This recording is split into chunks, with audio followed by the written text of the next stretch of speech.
स्वागत है आप सभी का। आप देख रहे हैं इंडिया न्यूज हरियाणा। मैं हूं आपके साथ जया मिश्रा। चलिए आपको खबरें दिखाते हैं फटाफट अंदाज में। मुख्यमंत्री की अध्यक्षता में करीब 3 घंटे तक हरियाणा कैबिनेट की बैठक चली। बैठक के बाद मुख्यमंत्री ने प्रेस कॉन्फ्रेंस कर कैबिनेट के फैसलों की जानकारी दी। मुख्यमंत्री ने कहा कि कैबिनेट ने 42 आइटम एजेंडा पर चर्चा की। मुख्यमंत्री ने कहा कि बैंकों से किसानों से लेन देन पर स्टाम्प फीस माफ करने का फैसला हुआ है। अब 2000 की जगह 100 रुपए फीस लगेगी। झांडली पावर प्लांट में अधिग्रहण के दौरान वंचित 12 लोगों को नौकरी मिलेगी। मुख्यमंत्री ने कहा कि कोरोना के दौरान हुए चालान की फीस को कम करने के लिए कैबिनेट में मुहर लग गई है। वहीं दीनदयाल उपाध्याय आवास योजना को गुरुग्राम में लागू किया गया। मुख्यमंत्री ने कहा कि कालका पिंजौर को पंचकुला नगर निगम से बाहर किया गया है। अब कालका नगर परिषद का चुनाव अलग होगा। नगर निकायों में जमीन अलॉटमेंट की पॉलिसी बनाई गई। मुख्यमंत्री ने कहा कि हरियाणा विज्ञापन पॉलिसी के तहत सोशल मीडिया, वेब मीडिया के लिए पॉलिसी तैयार की गई है। वहीं कोविड-19 के रियल एस्टेट इंडस्ट्री प्रभावित हुई है और इसीलिए इनकी ड्यू पेमेंट 30 सितंबर तक बढ़ा दी गई है। मुख्यमंत्री ने कहा कि इंडस्ट्री में 75% हरियाणा के युवकों को रोजगार के लिए कैबिनेट ने संवैधानिक मंजूरी दी है। ग्रुप सी और डी की नौकरी के लिए नियम बनाया जाएगा। डिप्टी सीएम दुष्यंत चौटाला ने कहा कि हिसार का नया गांव ऐतिहासिक गांव बना है, जिसने सामुदायिक बायोगैस प्लांट लगाकर गोबर गैस को पाइप लाइनों के माध्यम से घरों की रसोई तक पहुंचाया है। दुष्यंत चौटाला ने कहा कि ये इतना महत्वपूर्ण प्लांट है जिसने महात्मा गांधी के ग्राम स्वराज के सपने को साकार किया है। हरियाणा के सभी 138 खंडों के एक गांव में इसी तर्ज पर बायोगैस प्लांट लगवाए जाएंगे। डिप्टी सीएम ने कहा कि बायोगैस के जरिए गांवों में घर घर तक पाइपलाइन के जरिए गैस आपूर्ति की जाएगी, जिससे कि लोगों की रसोई के खर्च को कम करने में मदद मिले, साथ ही गांव के गोबर का भी सहज निष्पादन हो सके। उप मुख्यमंत्री ने गांव में बनी नई विकास परियोजना के लिए गांव वालों को बधाई दी है। इस गांव को तरक्की पसंद बताते हुए अन्य गांवों को भी इससे प्रेरणा लेने की सलाह दी। पूर्व मुख्यमंत्री भूपेंद्र सिंह हुड्डा ने बड़ौदा उपचुनाव के प्रत्याशी को लेकर कहा कि इसका फैसला कांग्रेस हाईकमान करेगा, लेकिन मजबूत कैंडिडेट को मैदान में उतारा जाएगा। हुड्डा ने एक बार फिर से मुख्यमंत्री मनोहर लाल को बड़ौदा उपचुनाव लड़ने को लेकर चुनौती दी है। उन्होंने कहा कि मुख्यमंत्री बड़ौदा चुनाव में उतरकर दिखाएं, मैं भी उनके सामने चुनाव लड़ूंगा। सांसद नायब सिंह सैनी ने कहा कि प्रधानमंत्री मोदी के नेतृत्व में देश ने काफी मजबूती हासिल की है। चाहे बात चीन की हो या पाकिस्तान की, दोनों जगह पर भारत ने उनकी सीमाओं में घुसकर करारा जवाब दिया।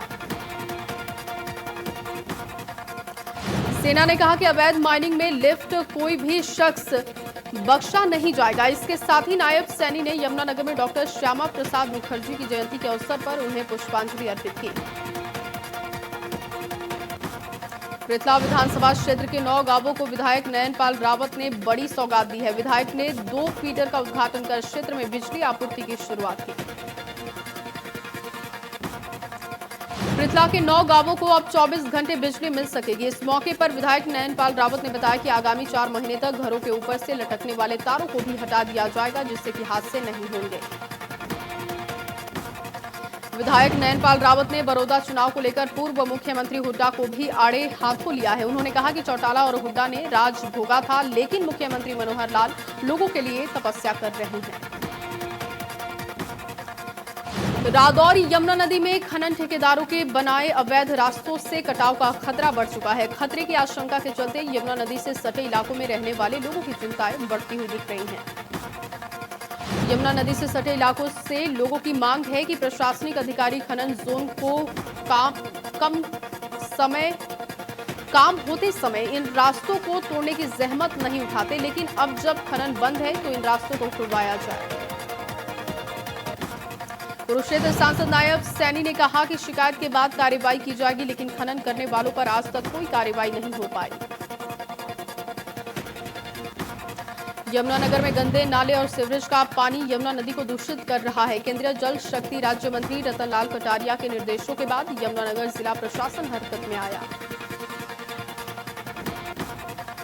कई विभागों के अधिकारियों ने यमुना को शुद्ध करने के लिए प्लान तैयार किया है। इस प्लान के मुताबिक यमुना में गिर रहे नालों पर रोक लगाई जाने की तैयारी शुरू कर दी गई है। जिला सचिवालय में हुई बैठक में उपायुक्त मुकुल कुमार ने अधिकारियों को आदेश दिए हैं कि यमुना को प्रदूषण मुक्त करने के लिए केंद्रीय जल शक्ति मंत्री के दिशा निर्देशों के मुताबिक प्लान तैयार किए जाएं। फरीदाबाद में पूर्व कैबिनेट मंत्री विपुल गोयल के कार्यालय पर श्यामा प्रसाद मुखर्जी की 119वीं जयंती मनाई गई। इस मौके पर पूर्व मंत्री समेत जिले के तमाम बीजेपी नेता और कार्यकर्ता मौजूद रहे। पूर्व मंत्री विपुल गोयल ने कहा कि देश में एक संविधान, एक विधान और एक निशान का सपना श्यामा प्रसाद मुखर्जी ने देखा था, जिसे प्रधानमंत्री नरेंद्र मोदी की सरकार ने पूरा किया। भिवानी में विधायक विशंभर वाल्मीकि ने शॉर्ट फिल्म डेयर से डर तक के पोस्टर का विमोचन किया। इस दौरान विधायक विशंभर वाल्मीकि ने कहा कि छोटे कलाकारों की मांगों को सरकार के सामने रखा जाएगा। हरियाणा में अच्छे स्तर पर फिल्म निर्माण का काम शुरू होगा। वहीं इस दौरान मौके पर मौजूद लेखक कृष्ण भारद्वाज ने कहा कि शर्तों के साथ फिल्म शूटिंग की अनुमति मिल रही है। सिरसा में मंत्रिमंडल की बैठक में पीटीआई शिक्षकों का मुद्दा नहीं उठाए जाने पर शिक्षकों में भारी रोष है। शिक्षकों का कहना है कि सरकार की नीयत और नीति में खोट है। पीटीआई शिक्षकों ने कहा कि मंत्रिमंडल में उनका मुद्दा न उठाकर उनके साथ वादाखिलाफी की गई है, क्योंकि उप मुख्यमंत्री से लेकर सभी मंत्रियों ने शिक्षकों को मंत्रिमंडल में उनका मुद्दा उठाने का भरोसा दिया था। प्रदर्शनकारी शिक्षकों का कहना है कि उन्होंने मंत्रिमंडल की बैठक से काफी उन्हें उम्मीद थी, लेकिन अब उन्होंने आर पार की लड़ाई का ऐलान कर दिया है। कहा कि बड़ौदा उपचुनाव में लोगों के सामने झोली फैलाकर सरकार का विरोध करेंगे। सिरसा के लघु सचिवालय में अनुभव के आधार पर डीसी रेट लागू करने की मांग को लेकर सर्व कर्मचारी संघ ने अनिश्चितकालीन धरना शुरू किया है। धरने पर बैठे कर्मचारियों ने सरकार व प्रशासन के खिलाफ जमकर नारेबाजी की। प्रदर्शनकारी कर्मचारियों ने उपायुक्त से अनुभव के आधार पर डीसी रेट लागू किए जाने की मांग के साथ ही आरोप लगाया है कि सिरसा जिले में प्रदेश के अन्य जिलों की तुलना में सबसे कम डीसी रेट है। चीन के ऐप कैमर स्कैनर को टक्कर देते हुए चरखी दादरी के छात्र पंचम शिवराणा ने स्कैन इन ऐप तैयार किया है, जिसको गूगल प्ले स्टोर में 5 में से 4.7 की रेटिंग दी गई है। पंचम के पिता शिव कुमार ने बताया कि उनका बेटा ग्राफिक एरा हिल यूनिवर्सिटी में इंजीनियरिंग फर्स्ट ईयर का स्टूडेंट है। पंचम ने ये ऐप सहपाठी यश के साथ मिलकर तैयार की है। हरियाणा के निजी स्कूल प्रबंधकों के बच्चों की ट्यूशन फीस और अन्य फंड लिए जाने को लेकर यमुनानगर में अभिभावकों ने प्रदर्शन किया। अभिभावकों ने स्कूल प्रबंधकों पर सरकारी आदेशों की धज्जियां उड़ाने का आरोप लगाया। अभिभावकों ने 3 महीने की ट्यूशन फीस माफ किए जाने की मांग की है। अभिभावकों का कहना है कि लॉकडाउन के दौरान कई लोगों की नौकरियां छूट गईं, कई लोगों के पास रोजगार नहीं रहा और ऐसे में फीस देना मुश्किल है। साथ ही अभिभावकों का कहना है कि स्कूल जहां हर साल वार्षिक फंड लेते हैं, दूसरी तरफ हर साल ट्यूशन फीस भी बढ़ा दी जाती है। इस पर लगाम लगाई जानी चाहिए। धर्मनगरी कुरुक्षेत्र के दुख भंजन मंदिर में श्रद्धालुओं ने भोले बाबा पर भांग धतूरे के साथ जलाभिषेक किया। कोरोना के चलते मंदिर में आने वाले श्रद्धालुओं की तादाद कम रही। माना जाता है कि सोमवार को भगवान शिव की पूजा करने से जीवन की परेशानियों से छुटकारा मिलता है। इस बार सावन महीने में 5 सोमवार हैं और इससे पहले 2017 में सावन महीने में 5 सोमवार थे। जगाधरी में सावन की शुरुआत के साथ ही शिवालयों में भी भक्तों ने शिव की पूजा अर्चना शुरू की। कोरोना के चलते शिव मंदिरों में इतनी रौनक नजर नहीं आई, लेकिन श्रद्धालुओं ने मंदिरों में आकर शिव जी का अभिषेक किया। पुजारी पंडित शारदा प्रसाद मिश्र के मुताबिक मंदिर में थर्मल स्कैनिंग से लेकर सैनिटाइजेशन का ध्यान रखा जा रहा है। सोशल डिस्टेंसिंग भी बनी रहे, इसके लिए मार्किंग की गई है। इलाहाबाद में शिव मंदिरों में भक्तों की लंबी कतारें नहीं देखने को मिली, लेकिन मंदिर पहुंचने वाले श्रद्धालुओं ने शिवलिंग पर बेलपत्र, पुष्प, फल आदि चढ़ाकर अभिषेक किया, विशेष पूजा अर्चना की। कोरोना महामारी के चलते मंदिरों में बहुत ज्यादा भीड़ तो नहीं रही, लेकिन फिर भी मंदिरों में आने वाले लोगों ने मास्क पहनने के साथ ही सोशल डिस्टेंसिंग का पालन किया।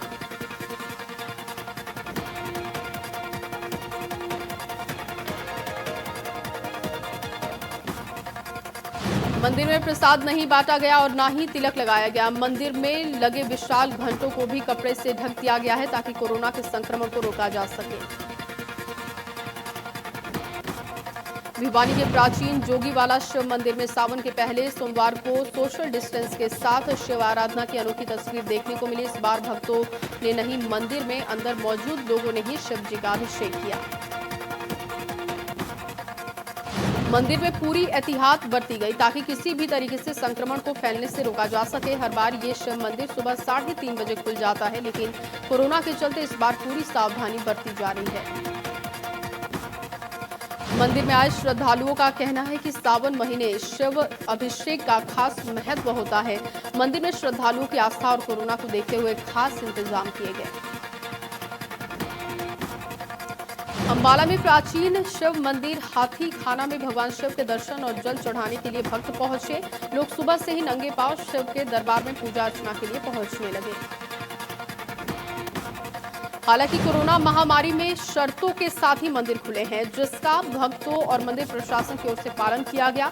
भक्तों ने एहतियात के साथ मंदिर पहुंचकर भगवान शिव का अभिषेक किया।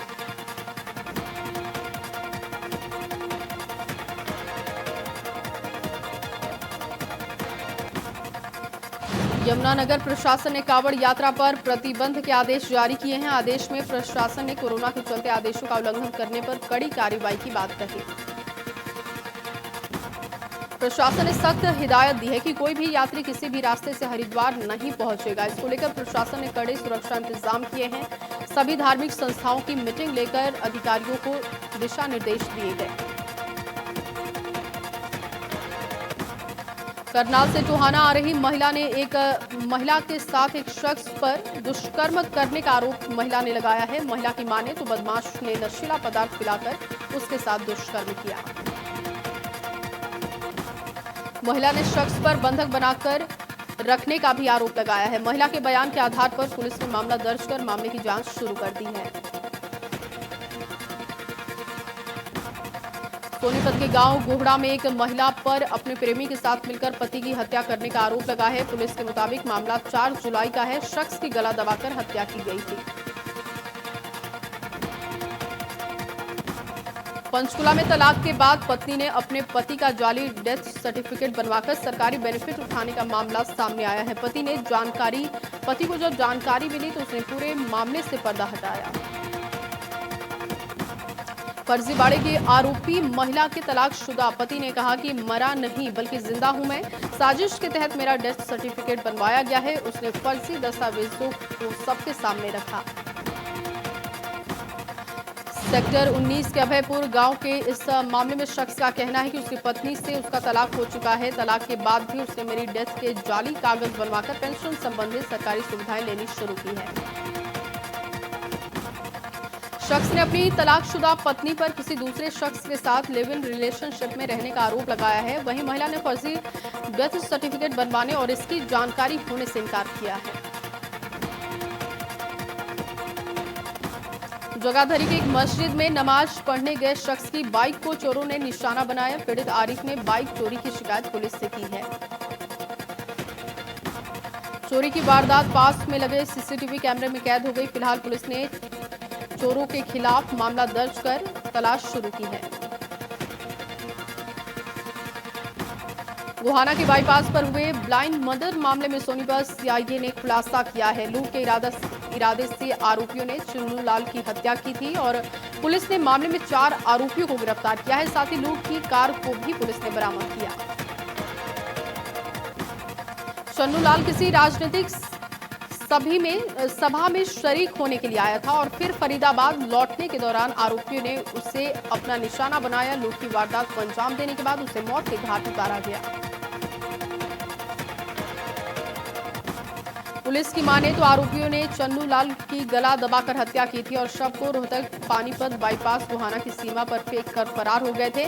फिलहाल पुलिस ने मामले में शामिल सभी आरोपियों को धर दबोचा है। पलवल में पुरानी रंजिश के चलते 25 साल के शख्स की गोली मारकर हत्या कर दी गई। बहन के देवर पर साथियों के साथ मिलकर वारदात को अंजाम देने का आरोप है।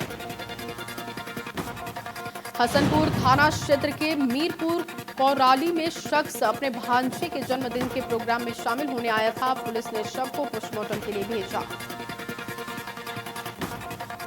रादौर में पश्चिमी यमुना नहर के कच्चे घाट पर एक अज्ञात शव नहर में तैरता नजर आया, जिसकी सूचना पाकर पुलिस भी मौके पर पहुंची और शव को स्थानीय लोगों की मदद से बाहर निकाला गया। पुलिस ने शव को पोस्टमार्टम के लिए भेजा है। फिलहाल शव की शिनाख्त नहीं हो सकी है और पुलिस के मुताबिक मामले की जांच की जा रही है। अंबाला सीआईए 1 ने दिल्ली से पंजाब नशे की दवाओं की खेप ले जा रहे 2 आरोपियों को किया गिरफ्तार। सीआईए ने आरोपियों से सिरप के साथ साथ 51,000 नशे की गोलियां बरामद की। सोनीपत में महिला के साथ रेप के बाद एमएमएस बनाने के आरोप में एक शख्स को गिरफ्तार किया है। आरोपी महलाना गांव का रहने वाला बताया जा रहा है। पुलिस के मुताबिक आरोपी ने महिला के साथ रेप किया है और इसकी वीडियो बनाकर अपने साथियों में वायरल कर दिया है। पुलिस ने महिला की शिकायत पर आरोपी को गिरफ्तार किया। 2 दिन पहले ही उसे रिमांड पर लिया गया। झज्जर के बेरी में 2 सगे भाइयों की गोली मारकर हत्या कर दी गई है। देर रात बाइक सवार 2 बदमाशों ने इस वारदात को अंजाम दिया, मौके से फरार हो गए। घटना की सूचना मिलते ही पुलिस मौके पर पहुंची और मृतक भाइयों के शव को पोस्टमार्टम के लिए अस्पताल भिजवाया गया। आरोपियों के खिलाफ मामला दर्ज किया जा चुका है। रोहतक में नगर पालिका संघ हरियाणा की सफाई कर्मचारियों ने प्रदेश स्तरीय मीटिंग की। मीटिंग में आगामी 3 दिन होने वाली सफाई कर्मचारियों की हड़ताल को 1 महीने के लिए स्थगित किया गया। इस मीटिंग में कर्मचारियों ने सरकार को 1 महीने का समय दिया है और कहा कि अगर सरकार ने उनकी मांगे नहीं मानी तो वो हड़ताल करेंगे। साथ ही उन्होंने सरकार पर उनकी अनदेखी का आरोप लगाया। भिवानी के लघु सचिवालय से सेक्टर 13 तक पीटीआई टीचर्स ने बहाली की मांग को लेकर जुलूस निकाला। इस दौरान कृषि एवं पशुपालन मंत्री जेपी दलाल के निवास का घेराव किया गया। पीटीआई टीचर्स ने जेपी दलाल की गैर मौजूदगी में उनके पीए को बहाली का मांग पत्र सौंपा है। पीटीआई टीचर्स ने कहा कि सरकार सबको रोजगार देने के नारे को लेकर सत्ता में आई थी, लेकिन हमें बेघर किया गया। चरखी दादरी में रेलवे पुलिस स्टेशन पर रेलवे पुलिस अपनी ड्यूटी कोरोना काल में मुस्तैदी से निभा रही है। रेलवे स्टेशन से अभी सवारी ट्रेन नहीं चल रही है, लेकिन मालगाड़ी चलती है। रेलवे पुलिस के अधिकारियों ने बताया कि दादरी स्टेशन के फाटक पर लगातार चेकिंग की जाती है। टिकट बुकिंग के लिए 10 से 15 लोग रोज रेलवे स्टेशन पहुंचते हैं। गुरुग्राम में कोरोना के 109 नए मामले सामने आए हैं, जबकि 182 ठीक होकर डिस्चार्ज हुए हैं, जबकि लगभग 100 लोगों की कोरोना से जान जा चुकी है। करनाल में कोरोना के 21 नए मामले सामने आए हैं। इसके बाद जिले में कुल कोरोना के 426 हो चुके हैं। 246 रिकवर हो चुके हैं। 172 मरीजों का इलाज चल रहा है। 8 मरीजों की कोरोना की वजह से मौत हो चुकी है। प्रदेश में बीते 24 घंटे में कोरोना के 457 नए मामले सामने आए हैं। 4 लोगों की कोरोना से मौत हो गई है। एक दिन में 687 कोरोना मरीज डिस्चार्ज हुए। प्रदेश में 17,005 कुल कोरोना मरीज हैं और कोरोना से मरने वालों की संख्या 265 हुई है। प्रदेश में 3,796 कोरोना मरीजों का इलाज चल रहा है। Recovery rate 76.12%। कोरोना केस की वर्ल्ड टैली में रूस को पीछे छोड़ तीसरे नंबर पर भारत पहुंचा। भारत में संक्रमित मरीजों का आंकड़ा 7 लाख के करीब है। एक दिन में रिकॉर्ड 23,932 नए केस सामने आए हैं। कोरोना से 421 लोगों की मौत हुई। महाराष्ट्र में 24 घंटे में 6,555 नए कोरोना केस आए हैं। 2,06,619 कुल कोरोना मामले हैं। 8,882 लोगों की मौत हो चुकी है। 86,040 मरीजों का चल रहा है इलाज। तमिलनाडु में बीते 24 घंटे में 4,150 नए कोरोना के मामले। 1,11,151 कुल कोरोना संक्रमित मरीजों का आंकड़ा। 1,510 कोरोना मरीजों की मौत हो गई है। 46,863 मरीजों का चल रहा है इलाज। दिल्ली में बीते 24 घंटे में 2,244 नए कोरोना के मामले आए हैं। 99,444 कुल कोरोना संक्रमित मरीजों का आंकड़ा। 3,067 मरीजों की कोरोना से मौत हो चुकी है। 25,038 मरीजों का चल रहा है इलाज।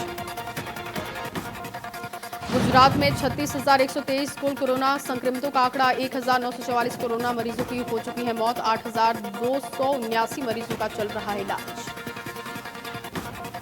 देश में कुल 6,97,836 कोरोना मरीज। 19,700 लोगों की कोरोना से मौत हो चुकी है। 2,53,000 245 मरीजों का चल रहा है इलाज।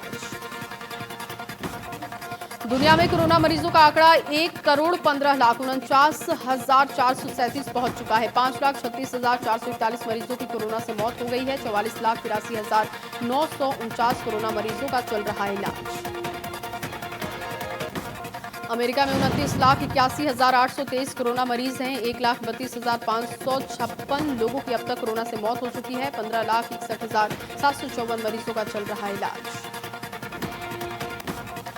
ब्राजील में 16,04,585 कुल कोरोना मरीजों का आंकड़ा। 64,900 कोरोना मरीजों की मौत हो चुकी है। 5,61,070 मरीजों का चल रहा है इलाज। रूस में 6,81,251 कोरोना संक्रमितों का आंकड़ा है। 10,161 मरीजों की कोरोना से मौत हो चुकी है। 2,20,340 मरीजों का चल रहा है इलाज।